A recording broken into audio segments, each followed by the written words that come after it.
Good morning.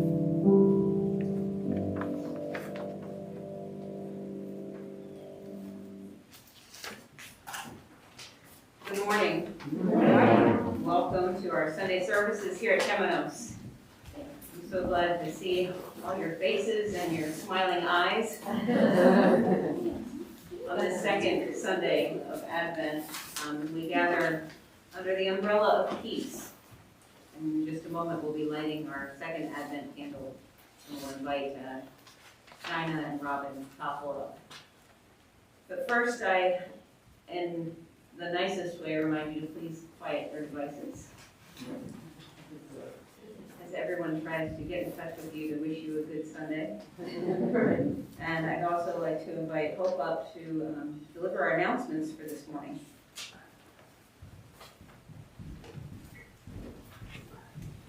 Good morning. Good morning. Just a reminder that church will continue here at the Retreat Center through December, and the Christmas Eve service will be held on December 24th at 5 p.m. Please note that there will be no Sunday service on December 26th for everybody to have the Christmas weekend off. We'd like to thank everyone who provided this beautiful setting today. Ian was setting the space up yesterday. Rachel came in earlier this week to help decorate. Nina worked her magic with the lights on the Christmas tree, and many others throughout the week, so thank you. Right, at the end of church service, everyone is invited to help finish the decorating of the tree. Thank you, Nina. And Nina will guide you to where the ornaments are, so thank you for joining. As you consider donations at this time of year, we are most grateful for your support during these challenging times. And some of you may have noticed that this past Giving Tuesday, we launched a fundraiser on Facebook. We are trying to reach our goal of $3,000 this month. We are well on our way with contributions totaling $1,000 online and $50 in person in the office. So thank you so much. All of your gifts are appreciated and help continue the work of Temenos Retreat Center, which is an outreach of the Sweden Georgia Church. The sound healing meditation for this evening is full with a wait list. Solstice drumming will take place on Saturday, December 18th with Jen Litsky. And thanks to Reverend Margaret, the nonprofit Alignment Interfaith Contemplative Practices is offering 2 opportunities for your spiritual journey.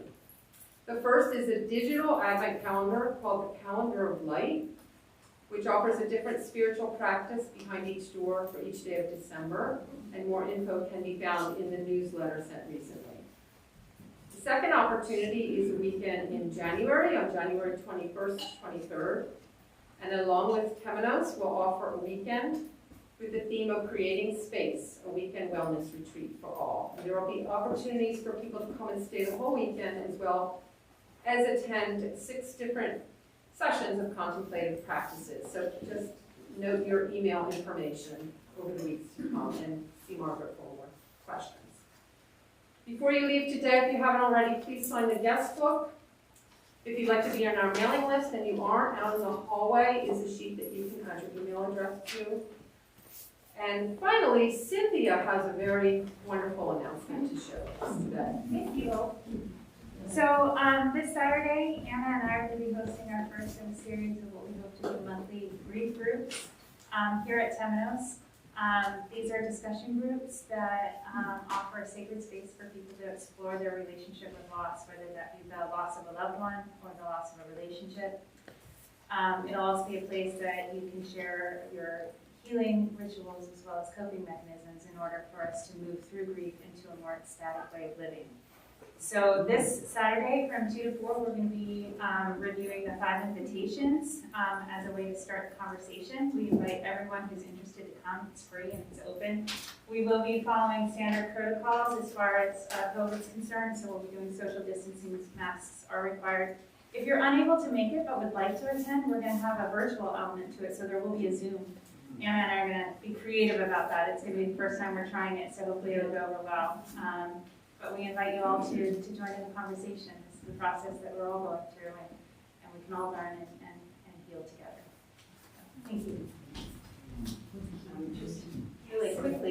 I was reminded when Cynthia came up that I did not mention that those of you who are here for the first time, the restrooms are straight through that door and to the left, and of course our exits are there and there. You could do that so much better than I could, but I wanted to make sure that that. I didn't get it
Let it come like wildflowers suddenly, because the field must have it, wild peace. Wild peace, because the field must have it. Let it come like wildflowers suddenly.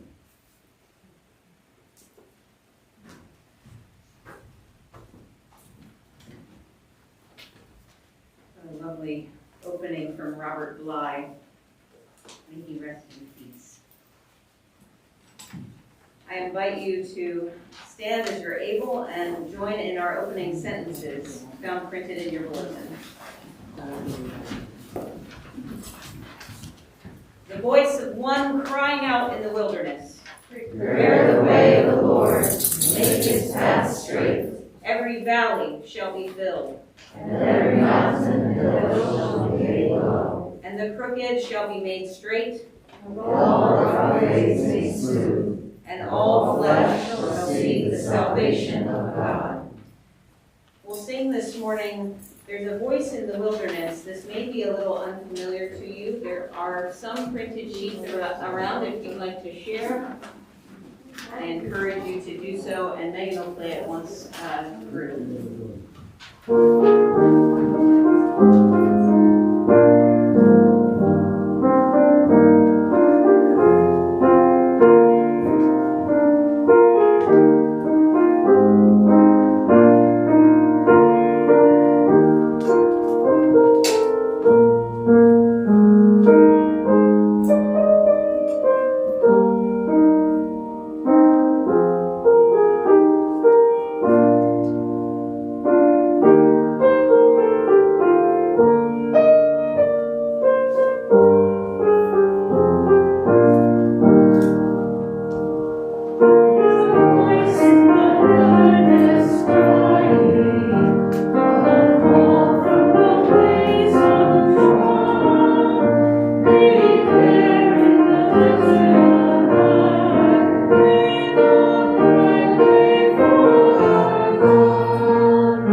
secrets of heaven.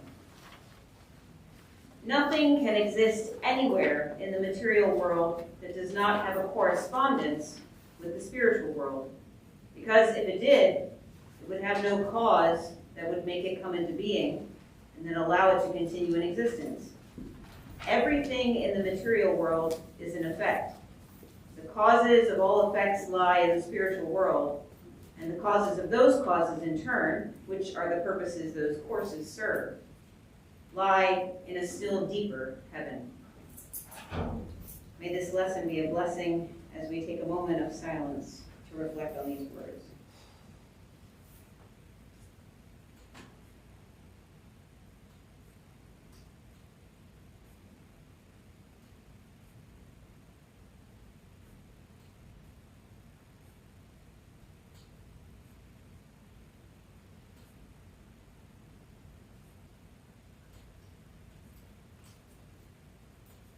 Our second reading this morning comes from Philippians, chapter 1, verses 3 through 11. Listen for how Spirit is speaking through this ancient text. I thank my God every time I remember you, constantly praying with joy in every one of my prayers for all of you, because of your sharing in the gospel from the first day until now. I'm confident of this, that the one who began a good work among you will bring it to completion by the day of Jesus. It is right for me to think this way about all of you, because you hold me in your heart. For all of you share in God's grace with me, both in my imprisonment and in the defense and confirmation of the gospel. For God is my witness, how I long for all of you with the compassion of Christ. And this is my prayer, that your love may overflow more and more with knowledge and full insight to help you to determine what is best, so that in the day of Christ you may be pure and blameless, having produced the harvest of righteousness that comes through Jesus Christ for the glory and praise of God. Here ends the reading. Thanks be to God.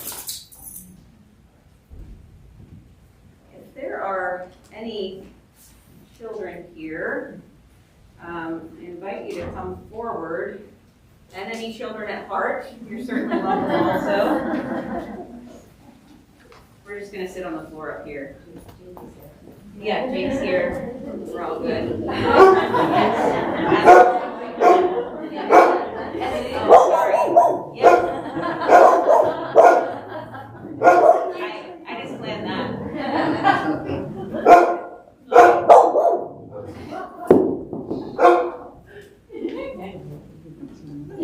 Here. So I'm going to show this to you like this.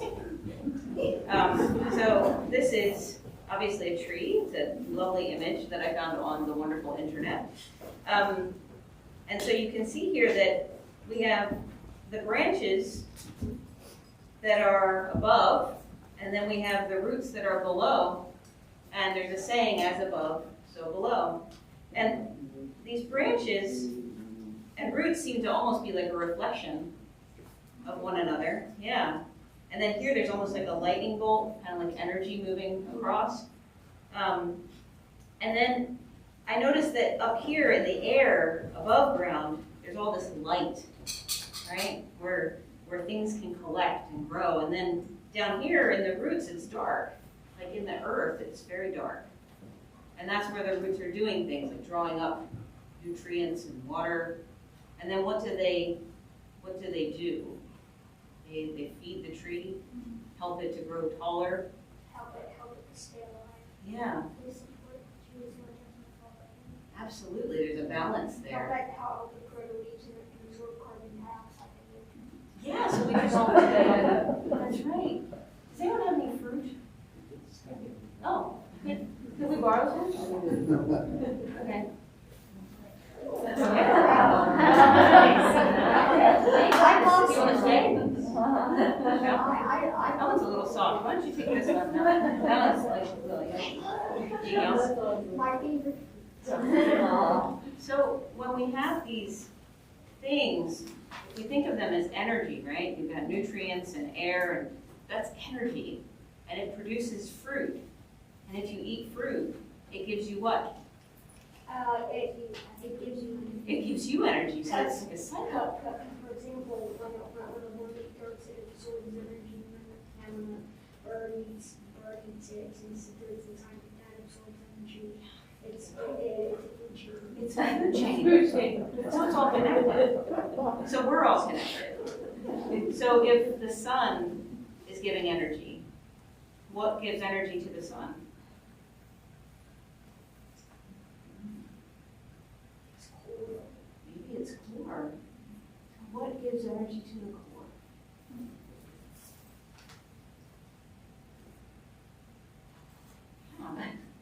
Maybe gases and things that are cosmic. Perhaps it's something unseen. Radiation. Radiation, yes. And radiation, we get light radiates from things, heat radiates from things, and it reaches all the way to us. I'd like to think that maybe the element of love and light and the source of all life radiates out towards us, just like the heat from the sun. And then we grow things like ideas and projects, and the things that you do in life are fruits. And you can share them with people, strangers, friends, and they'll take them and it'll give them energy to go out into the world and do what they need to do. That's it. Thanks. You guys can have those.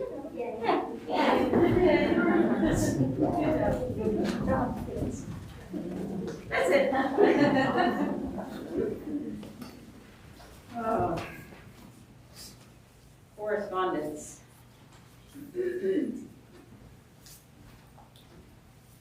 So, I was having a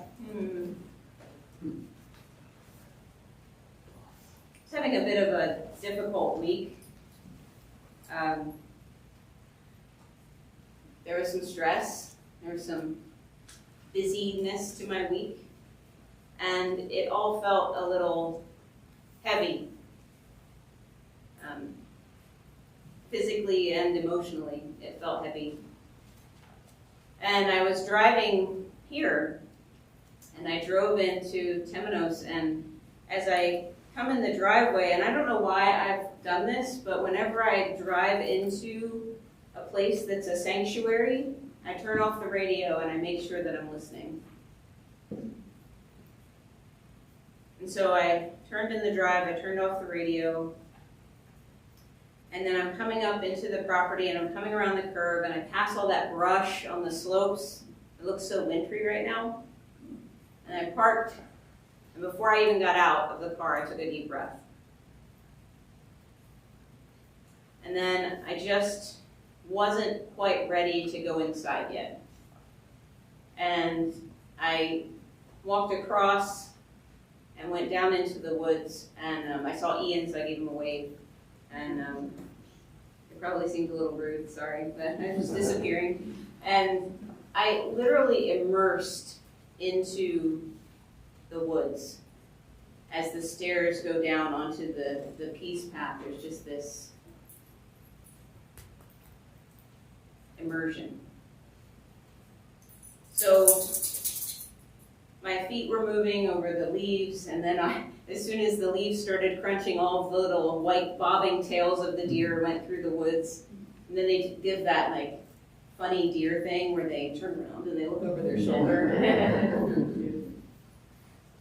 So I just stood there and I breathed with the deer. But it helped me to slow down and not make so much noise in my crunching. But I was listening and I was pausing, and that heaviness, that feeling of heaviness of not only the emotional but the physical just started to dissipate.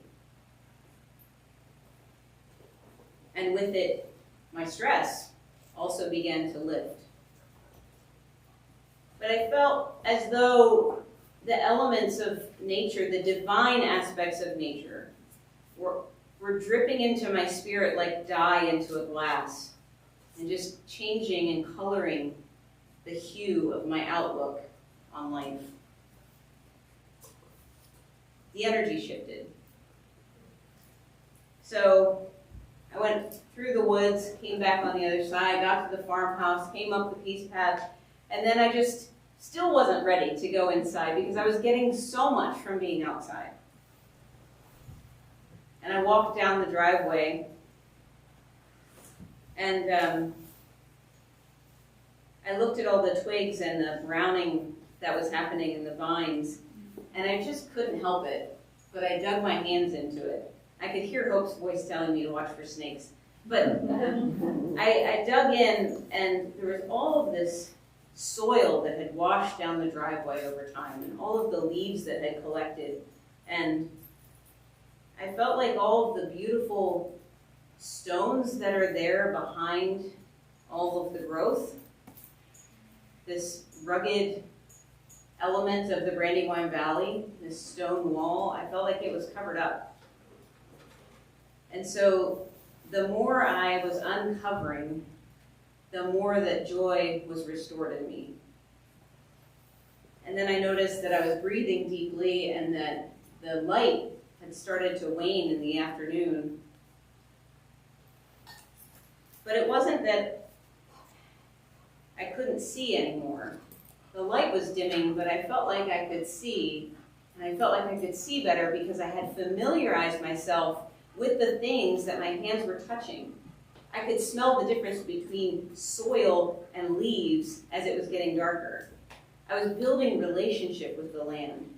And so in that process of building relationship, my other senses were being awakened.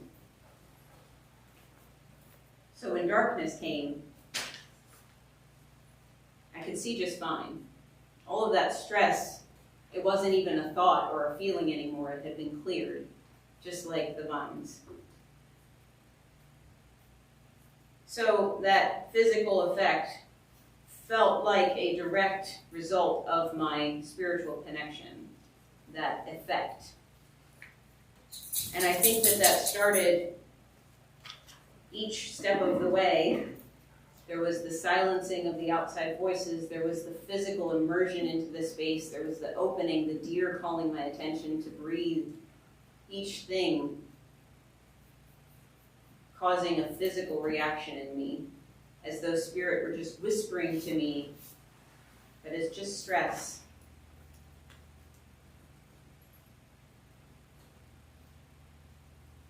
There's just so much goodness and so many varieties of nourishment here. And it's not just the land, it's a soundscape outside. And it's the people here. Quite simply, Temenos is a love letter.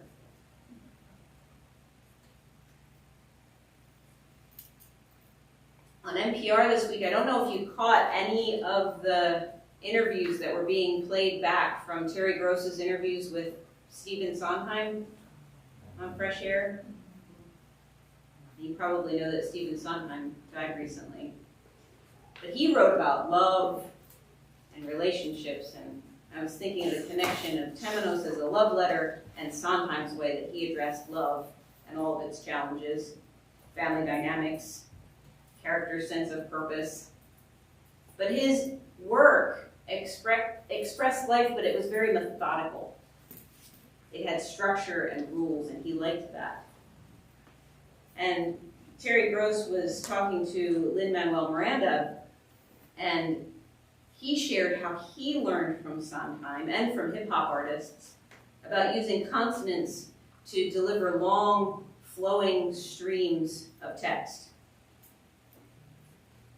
and to avoid letters like H, because they take more breath and more physical activity.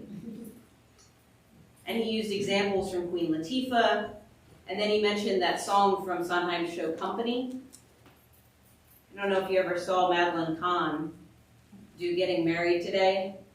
Pardon me, is anybody there? Because if everybody's there, I'd like to thank you all for coming to the wedding. I'd appreciate you going even more, but you must have left better things to do and not a word meant to call. Remember, Paul, you know the man I'm going to marry, but I'm not, because I wouldn't ruin anyone as wonderful as he is. It's just a string of text.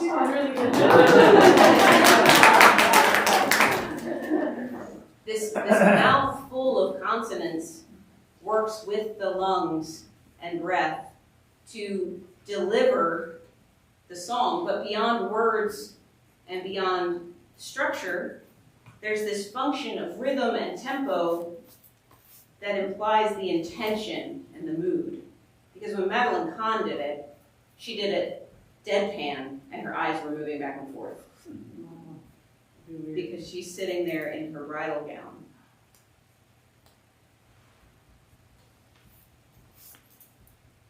So Sondheim's music and story have touched many lives. And Terry Gross asked about his inspiration, but he said he didn't really listen to pop music growing up. And if he had records in the house, he didn't listen to them. He listened to the radio, but he listened to comedy on the radio. And the music that he got was from music, in concerts, or from movies, or from theater, but not the way most kids grow up with music. But he also didn't improvise like jazz. He preferred the very organized structure of music theory. So he delivered his message, but he used those harsh experiences of life and feelings and love and the frustration that can come with love, and somehow infused his whole story with brilliance. What we're steeped in and what we're raised in shapes how we express ourselves. So if we're writing a love letter and we're trained, I don't know if any of you ever had etiquette training, and you're writing a letter, you're taught maybe, "Dear Mr. Brown," and then you sign it sincerely. So we learn a formal structure of how to write a letter, because it's very much in the head, it's a mental activity and function. But then when a writer has fallen in love, that format shifts a little bit. You know, the opening of the letter might say, "My dearest one," or it might end with, "affectionately yours." So there's this whole new level of conveying a message, but then it goes beyond just the words. It starts to feel physical. Words like burning or longing start to enter into the vocabulary of a love letter.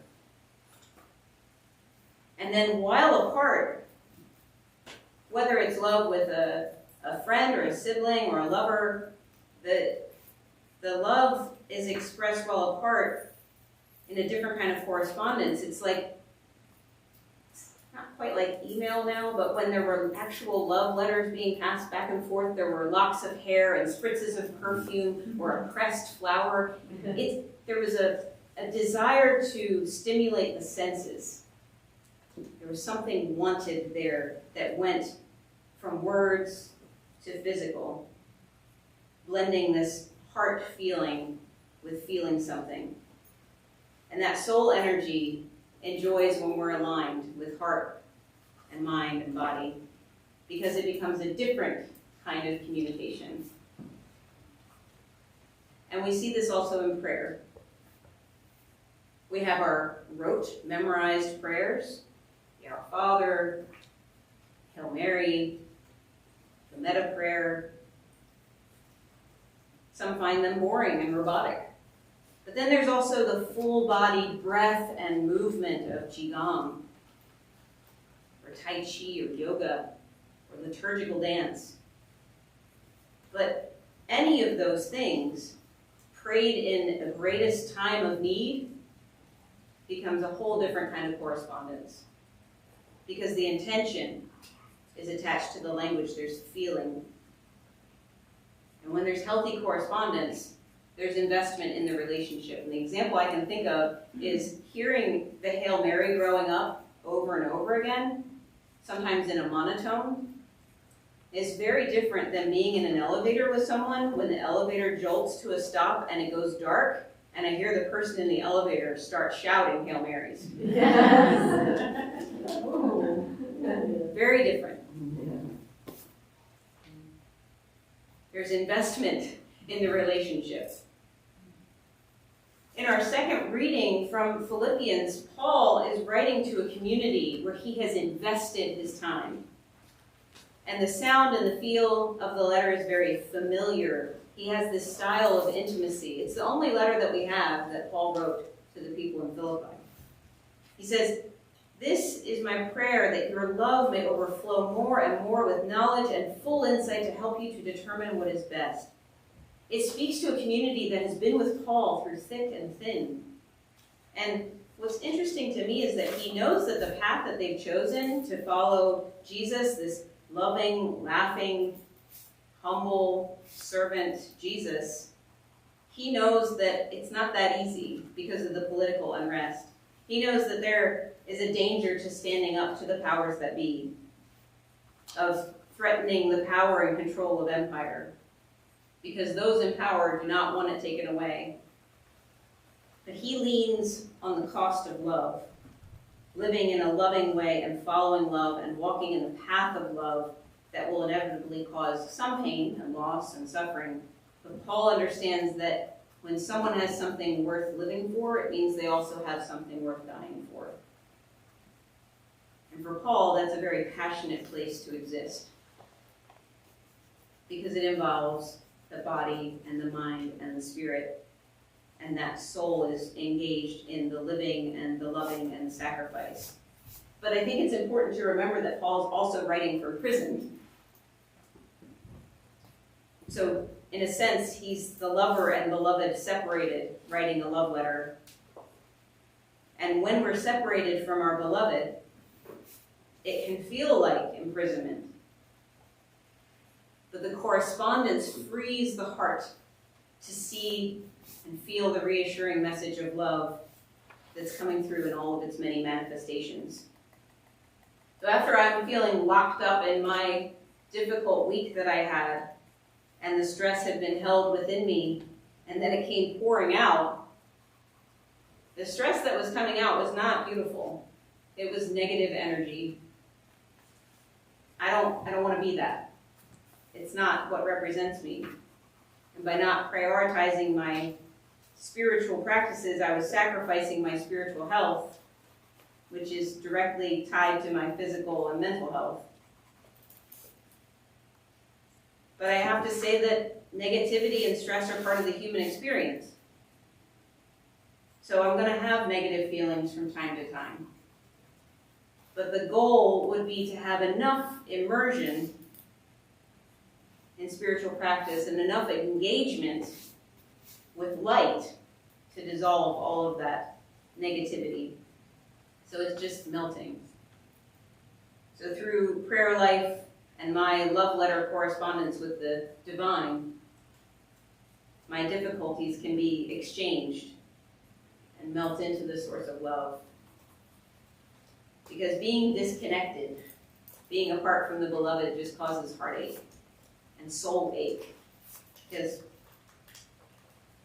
what I really desire is that confidence that Paul has when he's writing from prison.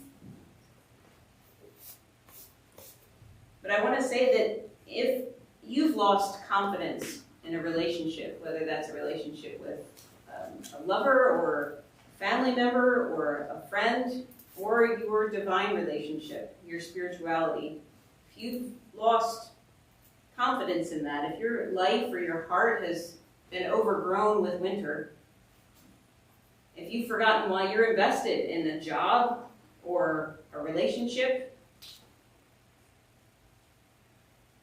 remembering that raw divine beauty that's waiting underneath that magnificent stone wall, all that drama of the multi-tiered clacking rock with moss, that divine presence just takes some uncovering. And that rekindling relationship is going to ask some things of you. It's going to ask you to move away some of the soil that's collected, because that covering is just hiding a very simple truth of an existence, of a diverse community, and of a rock-solid foundational truth.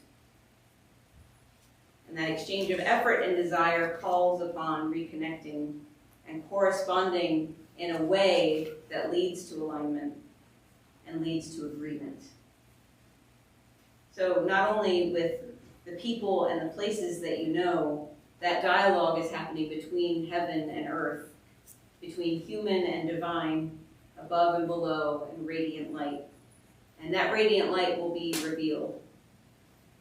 I believe it will be revealed on that horizon, as above, so below, where those two things touch and lean into agreement. So mote it be. We'll have a period of silence.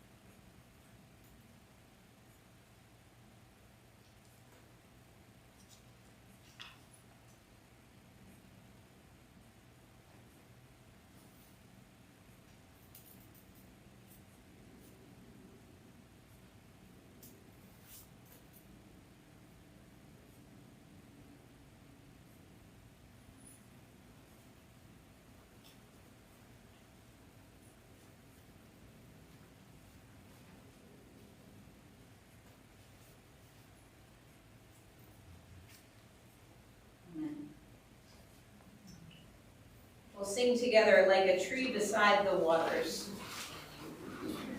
Please stand as you're able.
We enter into a time of prayer. I encourage you to think upon what ways you might be able to correspond with the radiant love that is being, the radiant love that is being sent to you, and the response from you, and how that manifests in your heart and in your mind and in your body.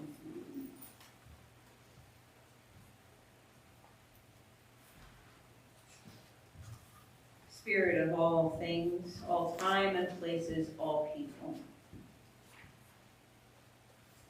We gather here today in gratitude, bringing our joys and our concerns. We are here as individuals, as families, as community, and we carry within us different things: pain, brokenness, and also deep love. We ask for an energy of healing to come upon this place and to spread throughout this congregation. Not only here in this room, but all those connected to Temenos, all the relations spreading out from this place like roots and branches. For all those who watch online, for all those with a history here, may each of them be blessed with what they need. And may they know that they are loved by a divine presence and a spark of love within them that cannot be measured.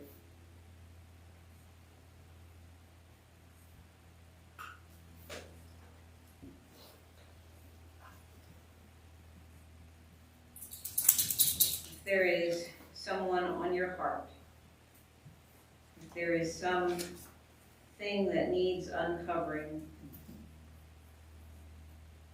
if there is some place that you long to be, hold that, lift it up,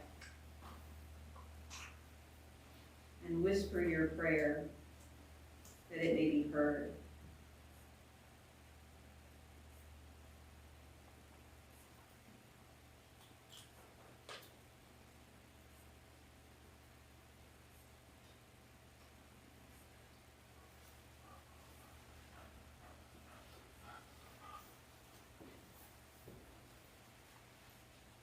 For all things spoken and unspoken, for all needs met and yet to be met.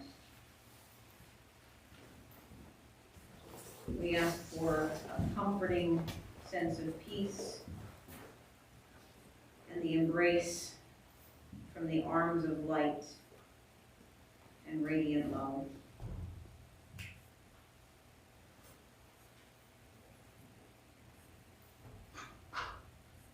We ask these things in the name of the Spirit of all things. And we pray the prayer that a man taught us, a man brought from heaven to be a correspondence of love here on earth.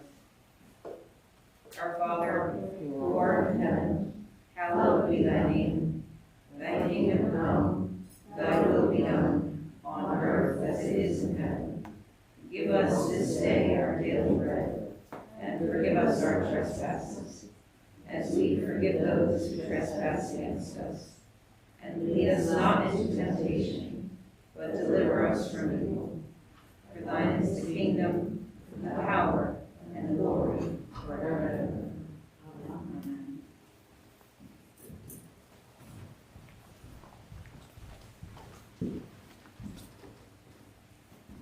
There are many people throughout the week that give of their time and energy here. Not only people who are on staff here, but the volunteers and the random visitors that show up and the scheduled visitors that come and use this space. We're grateful. And as we take up our offering, I encourage you to know that your time and your talents and your treasures will be put to the highest work here at Temenos to make it a place of loving kindness.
gratitude, we receive these gifts and we sing together, O come, Emmanuel.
Gracious and loving God, we have gathered and prayed. We have listened for your Spirit speaking. Continue to come to us in whispers of love. Continue to enter our hearts and make space for the child to come. May it be so. Amen. Amen. We'll sing O Magnify the Lord with me, which is set to the tune of God Rest Ye Merry Gentlemen.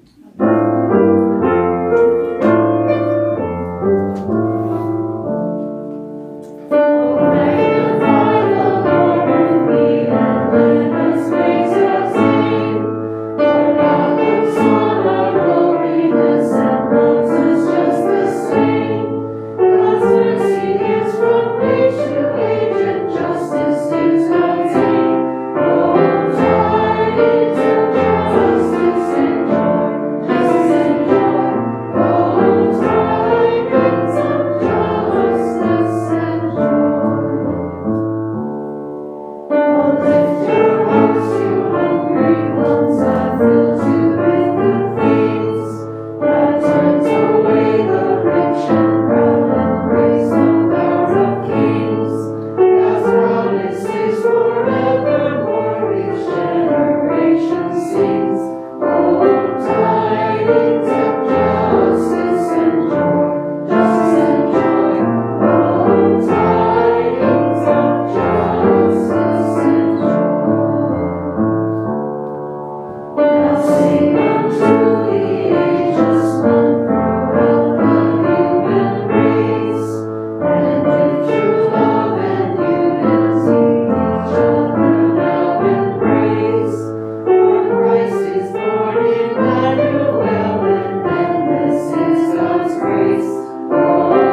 Let us go out from this place and read the love letter that is Temenos.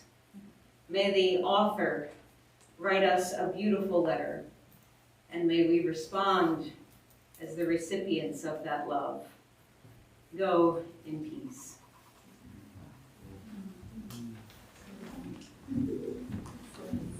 Forget the background.